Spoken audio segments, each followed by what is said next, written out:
In the early 1970s, U.S. intelligence intercepted reports that the Soviet Union was pouring roughly 60 million rubles a year into psychotronic research, the attempt to use paranormal abilities for military espionage. This psychic gap triggered a wave of paranoia within the CIA and the Defense Intelligence Agency. They responded by launching their own clandestine program, eventually known as the Stargate Project, to find and train psychics for the American war effort. Military recruiters faced an immediate hurdle. They had no reliable way to identify a psychic operative within the traditional ranks of the armed forces. They eventually found their most effective candidate in Joe McMoneagle, a warrant officer whose abilities were forged by survival instincts he developed during a violent childhood and honed on the battlefields of Vietnam. Joe McMoneagle grew up in a Miami slum, surrounded by poverty and severe physical abuse at the hands of his parents. McMoneagle believes his psychic awareness began as a direct survival mechanism. To avoid being beaten, he had to sense his mother's violent rages before they started, essentially training his brain to monitor for threats that hadn't happened yet. He carried these instincts into the Army. During his deployment to Vietnam, an inner voice repeatedly warned him to move, seconds before an ambush or a booby trap went off. These warnings saved his life on several occasions. The turning point came in 1970 while he was stationed in Germany. McMoneagle fell ill and underwent a near-death experience, claiming his consciousness floated out of his body and moved through a tunnel of white light. Upon recovering, he reported a new ability to perceive the thoughts of those around him.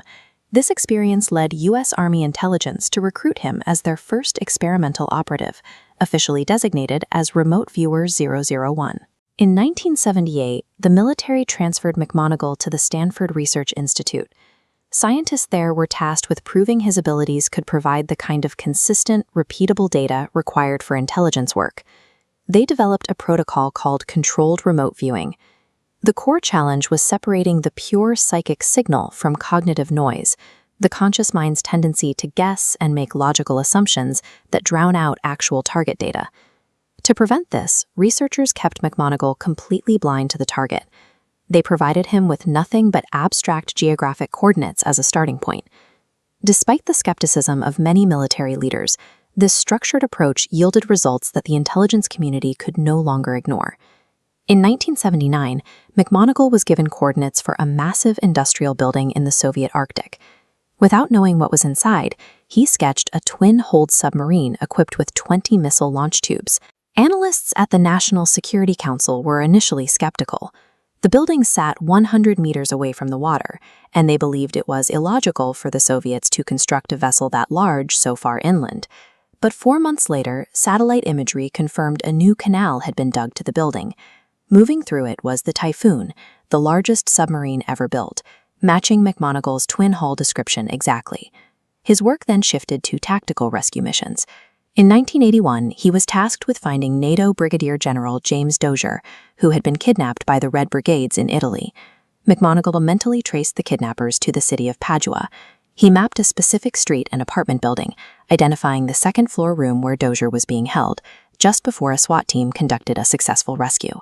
As these successes accumulated, military and intelligence agencies across the government began requesting McMoneagle's services for their most difficult cases. The project eventually explored even more extreme targets. In 1984, McMoneagle was given an envelope containing information about Mars in the year 1 million BC.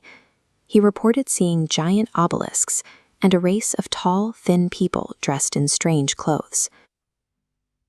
This surreal experimentation sat in sharp contrast to the missions involving kidnapped U.S. Marine Colonel William Higgins in Lebanon. McMoneagle had to mentally occupy the environment of the kidnappers to track their location. He was forced to witness the officers' final days and eventual murder, experiencing the event as it happened while remaining powerless to help. This work left McMoneagle with a permanent psychological burden.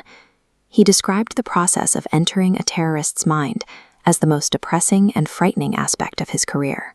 After 21 years of service and over 2,000 missions, McMoneagle retired with the Legion of Merit. The award cited his ability to provide critical intelligence that was unavailable from any other source. For more than 2 decades, the United States military treated the paranormal as a legitimate, top secret weapon of war. That long run ended abruptly in 1995. The CIA, operating out of the Langley headquarters, took over the program and immediately declassified its existence while simultaneously shutting it down. An official report commissioned by the agency concluded that despite years of experiments, remote viewing had failed to produce any actionable intelligence for military operations. The public revelation triggered an immediate media frenzy. Headlines across the country mocked the idea that taxpayer dollars had been spent on government-funded psychics. The operatives themselves fiercely disagreed with this assessment. Viewers like McMoneagle pointed to a long history of successful missions, but they suddenly found themselves stripped of their security clearances and their operating budgets. The government had officially abandoned psychic spying. This created a sudden vacuum, leaving a small group of highly trained practitioners to figure out how to survive in the open commercial market. McMoneagle pivoted quickly. He transitioned into the private sector by founding his own consulting firm, Intuitive Intelligence Applications, Incorporated. Without the constraints of military targets, he began taking on emotionally charged cases for local police, using his training to track down missing persons. In one notable case, he successfully located 2 kidnapped 4-year-old boys taken to Mexico, leading to their safe return home just days before Christmas. He secured highly lucrative corporate contracts.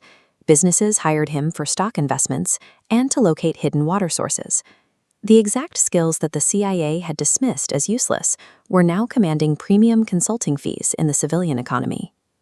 Other remote viewers sought to prove their legitimacy directly to the public, turning the practice into a form of global entertainment.